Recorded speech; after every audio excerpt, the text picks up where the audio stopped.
But अगर मान लो ऐसी कोई बात बोल के निकल गया जो मुझे समझाना था, जो आपका अटेंशन स्क्रीन पे होना चाहिए था, वो अटेंशन नहीं हुआ, तो कि सर लिखने और समझने में से किस पे ज्यादा ध्यान दे, तो समझने पर।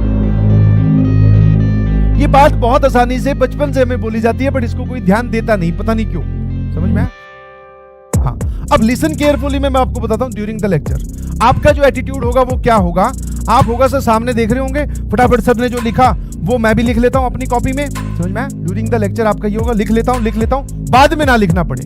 नहीं जी, लिखे हुए की पीडीएफ तो मैं तुम्हारे तक पहुंचा दूंगा, बट अगर मान लो ऐसी कोई बात बोल के निकल गया जो मुझे समझाना था, जो आपका अटेंशन स्क्रीन पे होना चाहिए था, वो अटेंशन नहीं हुआ, तो समझने के लिए आपको फिर टाइम स्पेंड करना पड़ेगा, फिर वीडियो वापस देखनी पड़ेगी।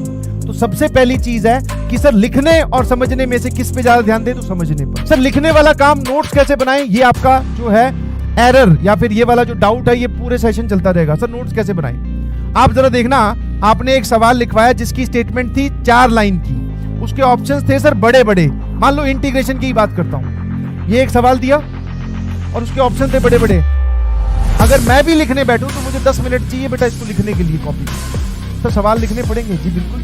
आप ऐसे थोड़ी नोट्स बनाओगे, थ्योरी लिख ली, सवाल गायब ही है। सवाल ढूंढने के लिए सर हम फिर क्लिक करके पीडीएफ तक जा रहे हैं। इतना प्रोसेस को डिफिकल्ट मत कीजिएगा, ये आपके हाथ में है, तो आपको ये लिखना तो पड़ेगा।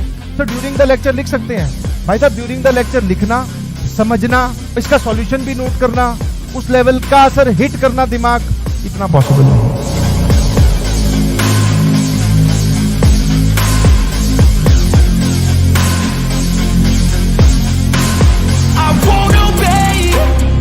मैंने ड्रॉप ले रखा है, मेरे साथ के बहुत सारे लोग थे जिन्होंने ड्रॉप नहीं भी लिया। पैरेलल है, कोई ऐसा सवाल, कोई ऐसी चिंता जो उसको है और मुझे नहीं है, या मुझे है